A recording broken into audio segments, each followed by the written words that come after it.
What is up, guys? My name is Zach and I'm bringing you guys a new review today for Resident Evil 7. Let's get into it. So, what is Resident Evil 7 consisting of, and what is the story all about? Where you pretty much play an ordinary man named Ethan, a man who's going to the Louisiana bayou to find his wife, and after he goes there, he kind of starts to say something ain't right, and he gets mixed up with the Baker family and a whole bunch of weird, disgusting crap. Going into Resident Evil 7, I honestly had high expectations because Capcom looked like they're trying to reinvent this game after Resident Evil 6 really did disappoint a lot of fans. And also, after PT had been canceled, a lot of people wanted something to fill that. I mean, we had Allison Road being made and all these other kind of spiritual successors, but nothing yet. And Resident Evil looked like it was trying to fill that void with the kind of tone and survival horror it was going for. And I gotta say, does Resident Evil live up to that? In some aspects, absolutely yes. I think it lives up to the intenseness it is and the scariness it is. There's parts where I would pause the game and I'm like, I'm done, not gonna play. But then I would continue to play because it is a really fun game and a really engaging game as well. What is the Baker family? They're fine.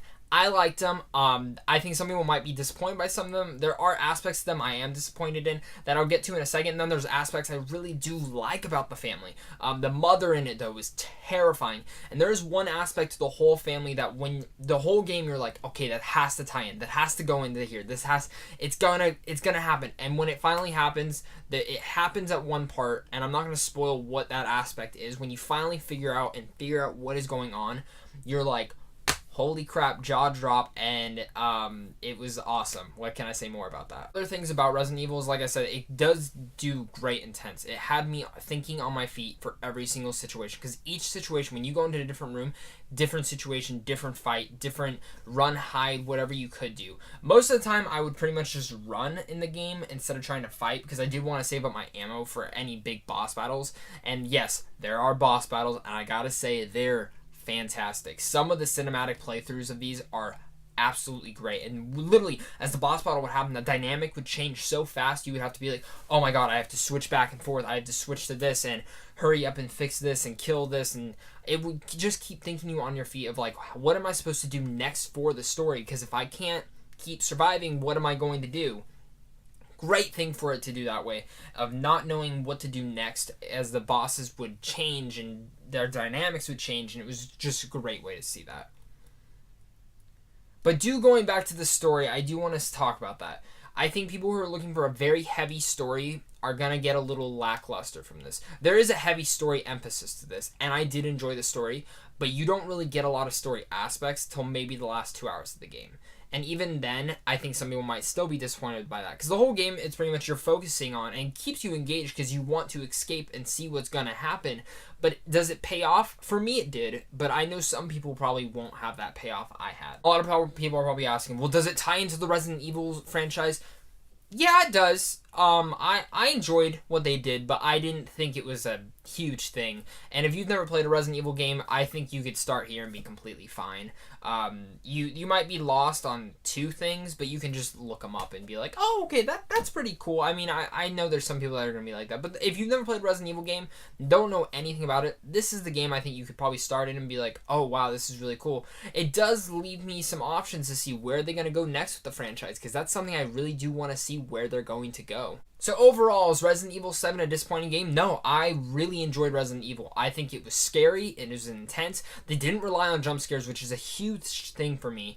And the creatures and the atmosphere, they did such a well done job on. Even though some people might be disappointed in the Baker family and some of the story aspects were a little slow moving at times, the game isn't so long of a game that it doesn't keep you just dragged on and dragged on. No, it keeps you intense, it keeps you tense on your feet and thinking the whole time of what's going to happen next. And as that is going, you're still wondering, I can't wait to beat this game. And when you beat that game, it kind of asks you, wanting you to have more. But then at the same time, you're like, I feel fulfilled. And it really makes me excited to see where they might take the franchise from Resident Evil 7. That's one of the main questions I do have with the game. So with all that said, I'm going to have to give Resident Evil 7 an 8.5 out of 10. If you're looking forward to Resident Evil 7, go pick it up. I think you're going to enjoy it. If you're kind of on the fence saying, I didn't like 6, I kind of just want to sit down, wait a little bit, wait till it goes down to maybe $40, and I think you'll enjoy the game then.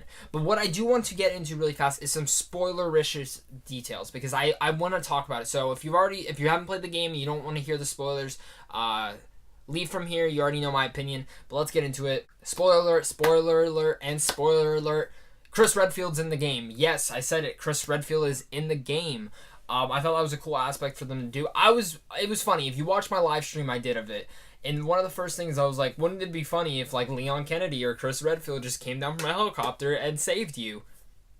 That literally is what happened right at the end. And I found that to be really insanely funny that I got it right.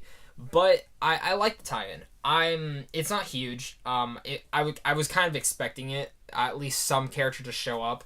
And it didn't look like Chris at first. He just said Redfield. So I'm assuming it is Chris Redfield. But the thing I am liking is that they are going to give a free DLC. And it looks like it's going to be his story and what's going on. So it'll maybe connect it a little bit better.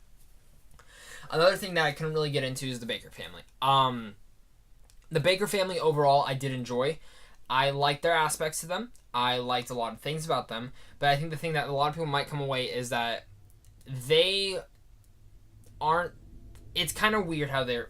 The thing about the Baker family is that when you go through the game, I was expecting I'm going to have to keep my eye out on all of them. Like each and every one of them. And that at any moment I could find one.